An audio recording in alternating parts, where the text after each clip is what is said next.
안녕하세요. NCS 플런트를 이용한 하이스피드 플로우의 어블레이션 해석 발표를 맡은 태성 SNE 이현배 매니저입니다.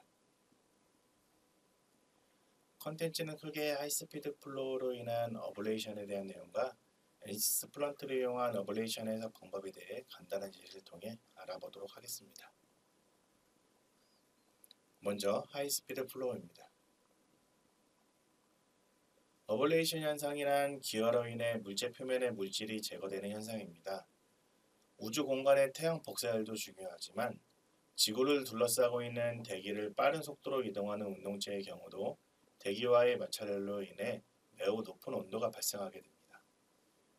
기존 유인 우주 왕복선의 경우 이러한 열을 견디기 위해 내열 타일을 외부에 부착하였지만 우주 왕복선 퇴역 후 캡슐 형태의 유인 우주선이 개발되면서 기존 우주 왕복선보다 더 높은 열을 견딜 수 있는 방법이 고려되었고 이에 어블레이티브 재료를 도포하는 방법이 고안되었습니다.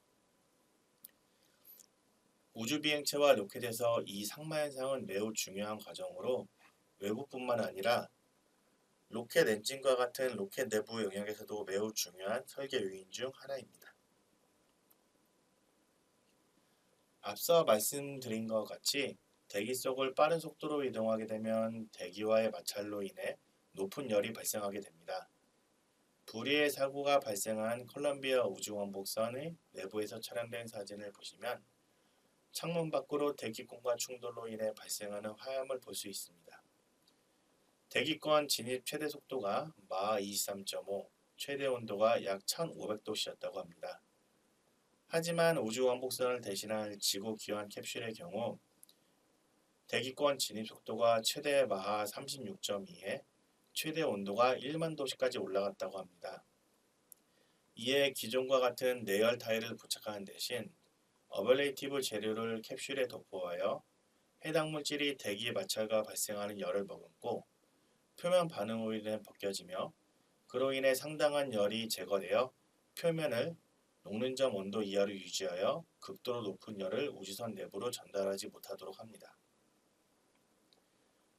에어로다이나믹을 하신 분들은 눈치채셨겠지만 형상이 바뀌면 공력 특성이 변화하게 됩니다. 이와 같이 상마현상으로 인해 표현되는 형상에 대한 공력 특성까지 고려해야지 정확한 비행 경로와 착륙 지점 예측이 가능해지고 안전한 귀환이 가능해집니다. 최근 이슈인 스페이스X의 팔콘 9 또한 로켓을 잘 회수하여 재사용하게 되는 새로운 시대를 열게 되었으며 열로부터 재진입하는 로켓을 보호하기 위해 내열 타일과 어블레이티브 재료를 사용하는 것으로 알고 있습니다. 로켓 연소 시 연소실 내부에도 매우 강한 압력과 고열이 발생하게 되며 이로부터 연소실 및 노즐을 보호하기 위해 지구 기항 캡슐과 같이 상마현상을 이용한 용융 냉각 방식을 사용하기도 합니다. 상마현상은 대부분 가장 고온부인 노즐목에 집중적으로 발생되며 노즐목의 변화는 추력 감소를 시킬 수 있기 때문에 설계 시 상마현상에 따른 추력 변화 또한 반영이 제대로 이루어져야 우주 발사체를 무사히 우주까지 보낼 수 있습니다. 또한 고체 연료 로켓의 경우 그레인 리세션으로 인한 연소실 내부 이동 현상 변화 또한 로켓의 안정성 측면에서 매우 중요한 요소 중 하나입니다. 앞에서 보신 상당한 복잡한 프로세스들을 NCS 플런트에서는 간편하게 설정이 가능합니다. 사용자는 UDF를 통해 필요한 물리 모델을 더 추가할 수도 있습니다.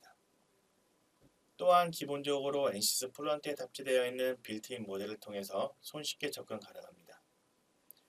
시뮬레이션을 이용하게 되면 직관적이고 빠르며 설계 중 발생할 수 있는 오류를 최소화할 수 있습니다. 어블레이션 테스트는 현실적으로 매우 어렵습니다. 그렇기 때문에 최대한 현실적인 물리 모델이 반영된 시뮬레이션 수행이 필요합니다. NCS 플런트는 유동현상을 정확하게 포착하기 위해 수많은 실험과의 밸리데이션을 통해 정확하고 다양한 유동현상을 표현할 수 있도록 많은 물리 모델을 탑재하고 있습니다. 이러한 많은 물리 모델들은 어블레이션을 실제 현상과 가깝게 표현할 수 있습니다. 그럼 간단한 예제를 통해 NCS 플루언트의 어블레이션 모델에 대해 알아보도록 하겠습니다. 형상은 그림과 같이 3D 웨지 형태의 형상입니다. 유성은 마크 3이며 스태틱 프레셔는 13,500파스칼로 대기압의 8분의 1 수준이고 스태틱 템퍼러처는 4,500켈빈입니다. 격자는 폴리오와 헥스코어가 혼용된 모자이크 형태로 구성되었으며 개수는 5만 개 수준입니다. 유입 경계 조건은 프레셔 팝필드를 사용하였으며 유출 경계 조건은 프레셔 아웃렛이 사용되었습니다. 유동이 마크 3으로 속도가 빠르기 때문에 덴시티 베이스드 솔버를 사용하였으며 시간에 따라 웨지 형상이 변화해야 하기 때문에 타임은 트랜지언트로 설정하였습니다. 오퍼레이팅 프레셔는 0파스칼로 설정하였습니다. NCS에서 덴시티 메소드를 아이디얼 가스로 선택한 후 마크 1 이상의 유동의 경우 오퍼레이팅 프레셔를 0 또는 유동장 평균 압력으로 설정하길 권장하며 항공기와 같이 빠르게 움직이는 해석의 경우 유동장 내의 압력 변화가 매우 크기 때문에 반올림 오차가 거의 발생하지 않습니다. 그렇기 때문에 이러한 해석에서는 절대 압력을 사용하는 것이 일반적인 관례입니다. 온도 문제를 해결하기 위해 에너지 방정식을 추가하였으며 난류 모델은 기본 설정인 SST-K-오메가 난류 모델을 사용하였습니다. 난류 모델의 아래쪽 옵션을 보시면 비스커스 히팅 옵션이 강제로 활성화되어 있는 것을 볼 수 있습니다.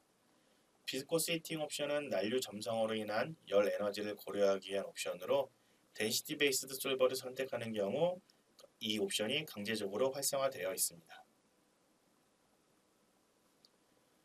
어블레이션 모델은 리본 메뉴의 모델스에서 모어를 선택하면 보실 수 있으며 타임 설정을 트랜지언트로 해야만 확인이 가능합니다.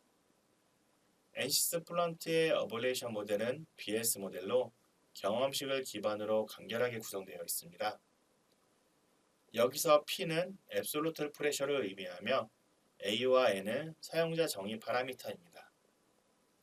이 파라미터들은 밸리데이션 케이스를 통해 적절한 튜닝이 필요합니다. 어블레이션 모델을 사용하기 위해서는 하이스피드 플로우라는 HSF 라이센스가 추가적으로 필요합니다. 극초음속 발사체는 우주 개발과 무기 개발에 사용될 수 있기 때문에 상당히 민감한 문제입니다. 이에 해당 라이센스가 필요한 경우 당담 영업이나 엔지니어에게 문의 부탁드립니다. 에어의 덴시티 메소드는 아이디얼 가스로 설정합니다. 일반적으로 CFD에서 마크 0.3 이하는 비압축성 유동으로 가정하고 마크 0.3 이상은 압축성 유동으로 가정합니다.